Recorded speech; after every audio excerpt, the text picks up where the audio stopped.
Olá, hoje eu conto para vocês uma das mais belas histórias registradas na Bíblia. E essa história está narrada em Lucas capítulo 15, a partir do verso 11. Eu chamo a sua atenção para a leitura que diz assim: Certo homem tinha 2 filhos. O mais moço deles disse ao pai: Pai, dá-me a parte dos bens que me cabe. E ele lhe repartiu os haveres. Passados não muitos dias, o filho mais moço, ajuntando tudo o que era seu, partiu para uma terra distante e lá dissipou todos os seus bens, vivendo dissolutamente. Depois de ter consumido tudo, sobreveio àquele país uma grande fome e ele começou a passar necessidade. Então ele foi e se agregou a um dos cidadãos daquela terra, e este o mandou para os seus campos a guardar porcos. Ali desejava ele fartar-se das alfarrobas que os porcos comiam, mas ninguém lhe dava nada. Então, caindo em si, disse: Quantos trabalhadores de meu pai têm pão com fartura e eu aqui morro de fome? Levantar-me-ei e irei ter com meu pai e lhe direi: Pai, pequei contra o céu e diante de ti. Já não sou digno de ser chamado teu filho, trata-me como um dos teus trabalhadores. E levantando-se foi para o seu pai. Vinha ele ainda longe quando seu pai o avistou, e compadecido dele, correndo, o abraçou e beijou. E o filho lhe disse: Pai, pequei contra o céu e diante de ti, já não sou digno de ser chamado teu filho. O pai, porém, disse aos seus servos: Trazei depressa a melhor roupa, vestiu, ponde-lhe um anel no dedo e sandálias nos pés. Trazei também e matai o novilho cevado, comamos e regozijemo-nos, porque este meu filho estava morto e reviveu, estava perdido e foi achado.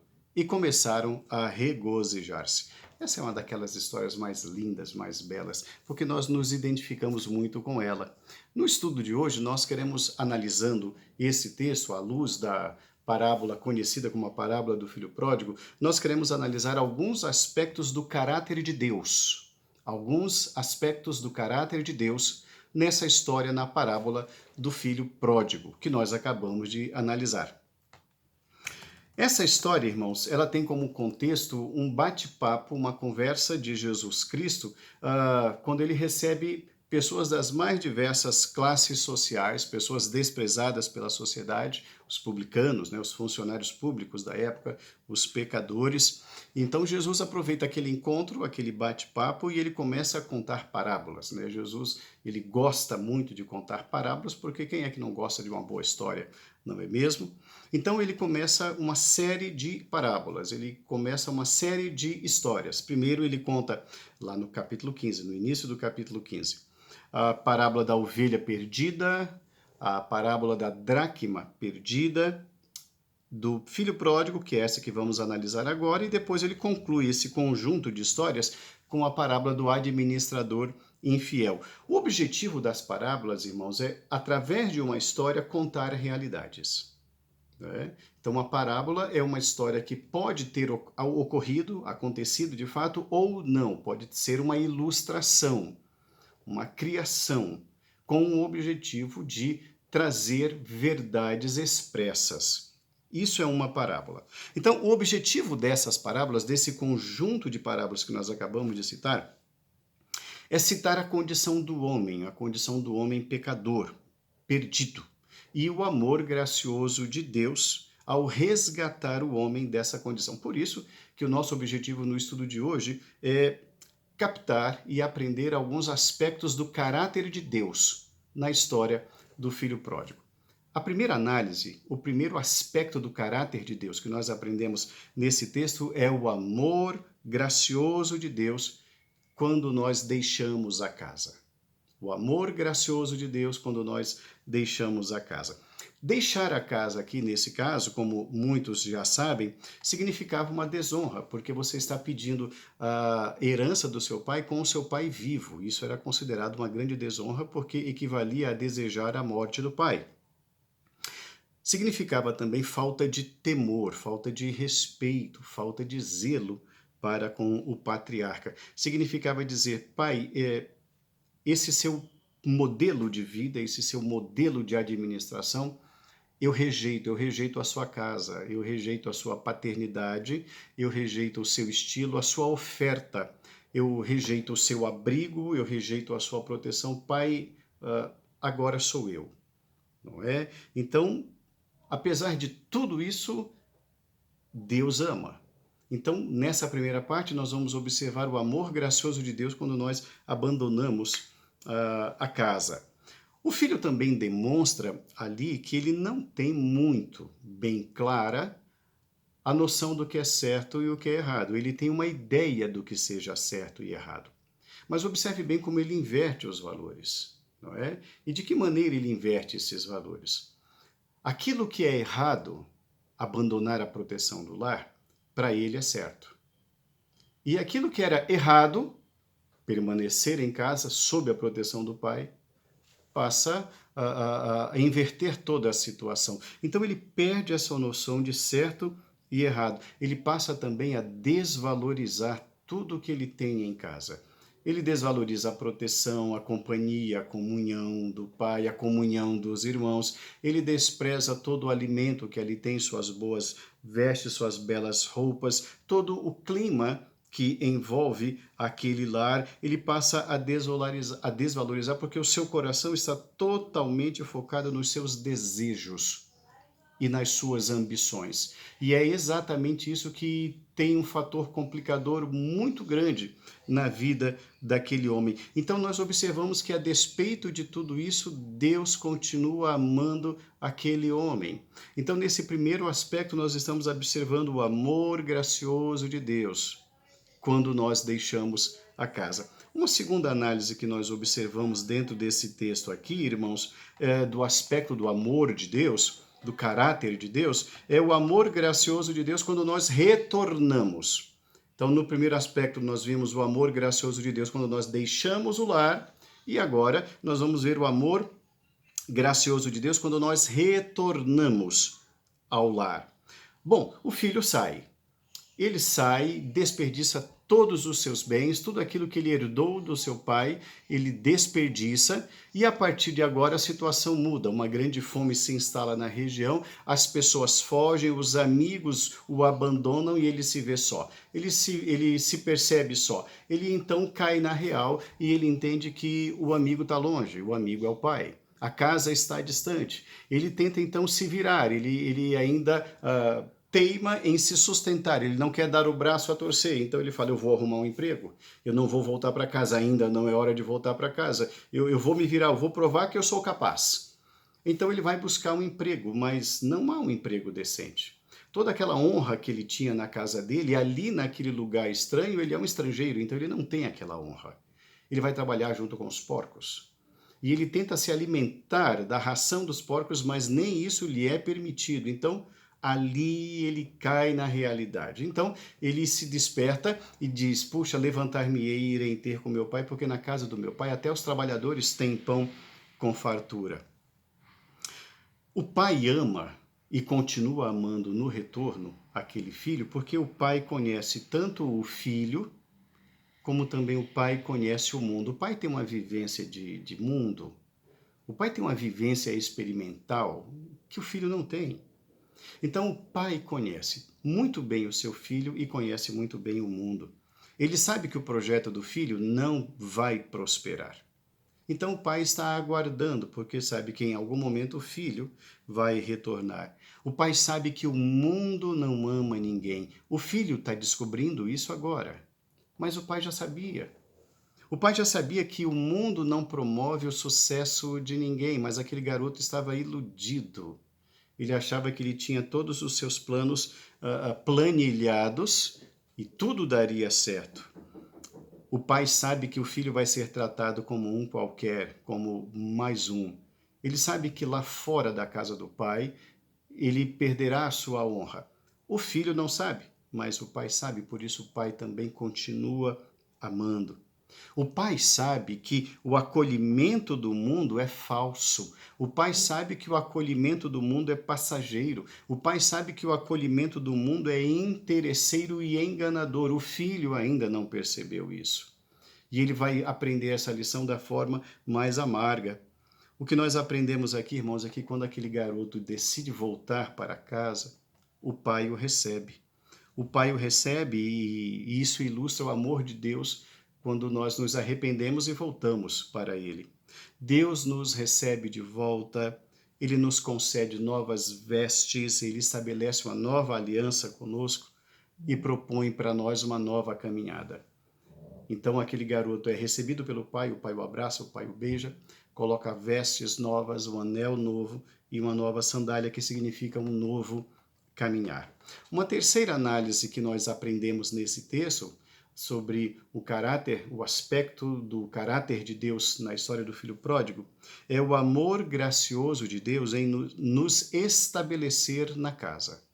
O amor gracioso de Deus em nos estabelecer na casa. Então ele nos ama mesmo quando saímos, ele nos ama quando voltamos e demonstra o seu amor por nós em nos fazer permanecer, em nos estabelecer na casa novamente. O pai ama tanto quem saiu como quem ficou. O pai ama o filho que saiu e o filho que ali permaneceu. A história fala que quando o filho que saiu volta, o pai então dá uma grande festa, há uma grande alegria, e o filho mais velho que ali estava, ele se incomoda com aquilo. Ele não está gostando daquilo. Ele reivindica então os serviços prestados. Ele fala: puxa, pai, esse filho aí fez tanto desperdício e eu sempre fui fiel, eu nunca dei um problema, nunca lhe dei uma dor de cabeça, eu trabalho há tanto tempo aqui, esse garoto saiu e o senhor está fazendo uma festa para ele. O pai sabe que o filho que saiu desperdiçou bens materiais e ele sabe também que o filho que ficou desperdiçou oportunidades de comunhão com o pai. Tudo bem, o filho mais velho estava em casa, permaneceu, mas parece que ele não soube desfrutar da festa e da comunhão da presença do pai. Parece, pelo relato bíblico, que o filho mais velho, ele não celebrava, ele não se alegrava, ele não aproveitava a presença do pai. E o pai lhe diz: meu filho, tudo que é meu é teu. O pai quer demonstrar o seu amor estabelecendo aquela casa. Aquela casa precisa de paz, aquela casa precisa de aconchego, aquela casa precisa de harmonia. Ele se recusou a viver debaixo do mesmo teto do filho que voltou. Ele se recusa a participar. Era necessário que naquele momento, irmãos, o pai criasse um ambiente favorável pelo retorno daquele que estava perdido. Tanto que o pai justifica ao filho dizendo: o teu irmão estava perdido e ele foi achado. Ele estava morto e reviveu. Filho, acorda para uma realidade grave, gravíssima, que ficou para trás e que agora é momento de celebrar. Nós precisamos celebrar. O pai ama. O pai ama e ele vai estabelecer o lar. O pai festeja o retorno do filho arrependido que retorna ao lar. Concluindo a nossa reflexão hoje sobre os aspectos do caráter de Deus na parábola do filho pródigo, o que nós aprendemos é que há pródigos dentro de casa e fora de casa. Há perdidos dentro de casa e fora de casa. Aprendemos também que o pai permanece sempre de braços abertos para receber aqueles que, arrependidos, voltam ao lar, porque o seu amor é incondicional.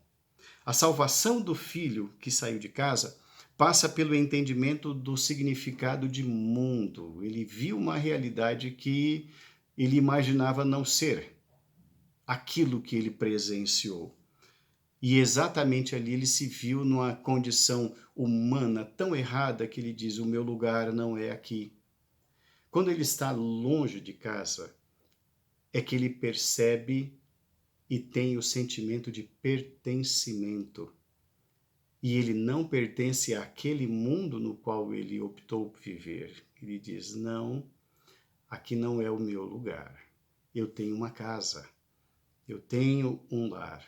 Então observe como ele passa a ressignificar o lar.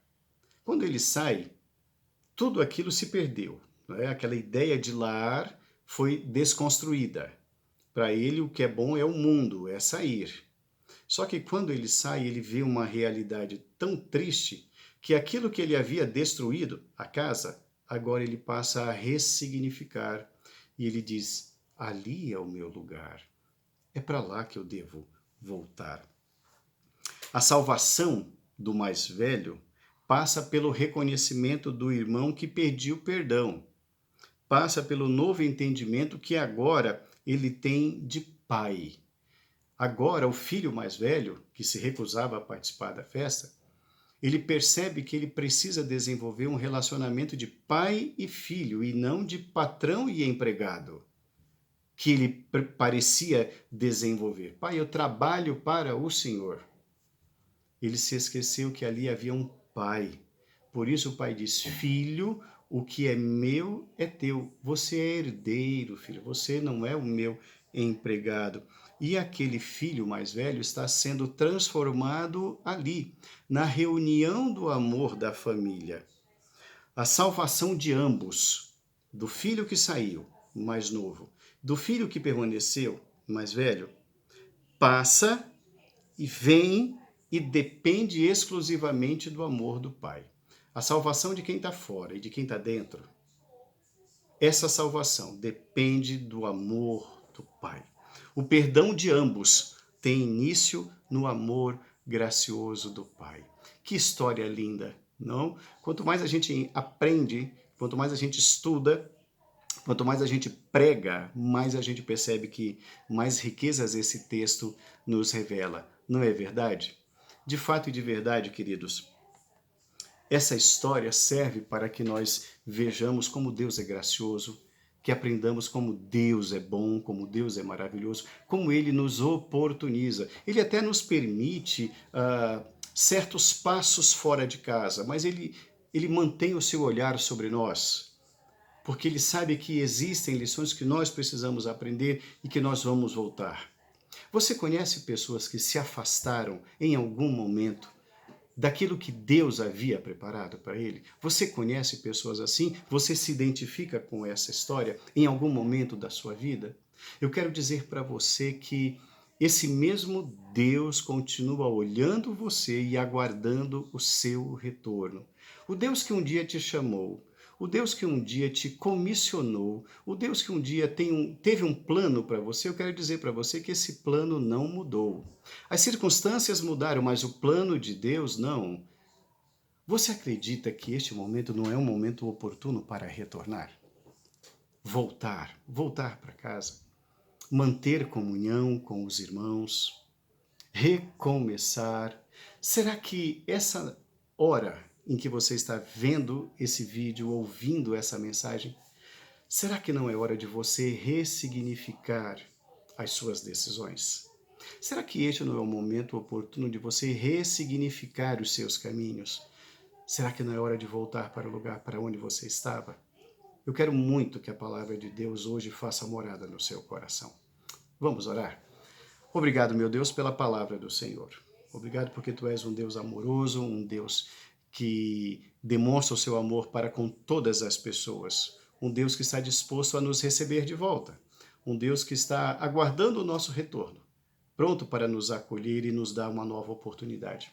Meu Deus, há aqueles que hoje estão precisando de uma nova oportunidade. Eu rogo ao Senhor que hoje seja esse dia, o dia do reencontro, o dia da volta, o dia de uma transformação, o dia de uma salvação, o dia de um novo caminhar, o dia de voltar ao caminho que um dia no passado foi abandonado. Eu rogo a tua graça sobre todos os que estão ouvindo a tua palavra, em nome de Jesus. Amém. Se essa palavra foi útil para você, se essa palavra lhe trouxe alento, alegria, uma novidade, se ela foi diferente para você, essa palavra, eu vou pedir que você compartilhe esse vídeo com as pessoas do seu contato. Existem muitas pessoas que precisam retornar.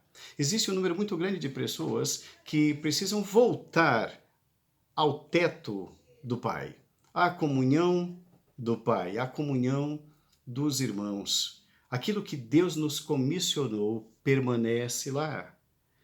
Será que não é hoje o dia de voltar? Será que hoje não é o dia de retornar e de ressignificar as coisas? Eu torço muito para que hoje você retorne. Eu torço muito para que hoje você retome aquilo que um dia Deus confiou às suas mãos. O mesmo Deus de ontem é também hoje presente. E o seu poder se estende para todo sempre. Que Deus abençoe a sua casa, que Deus abençoe a sua vida, que Deus abençoe o seu ministério grandemente. Quando nós pudermos nos reunir, eu gostaria muito que você estivesse conosco, lá na Igreja Presbiteriana da Bela Vista, na Rua dos Franceses, número 15, no bairro do Bexiga, aqui na cidade de São Paulo. Será uma grande honra, uma grande alegria ter você conosco. Que Deus abençoe a sua casa, que Deus abençoe grandemente a sua vida. E lembre-se, hoje é dia de recomeçar, hoje é dia de voltar. Volte, retome aquilo que o Senhor lhe deu. É seu, é para você. Um abraço.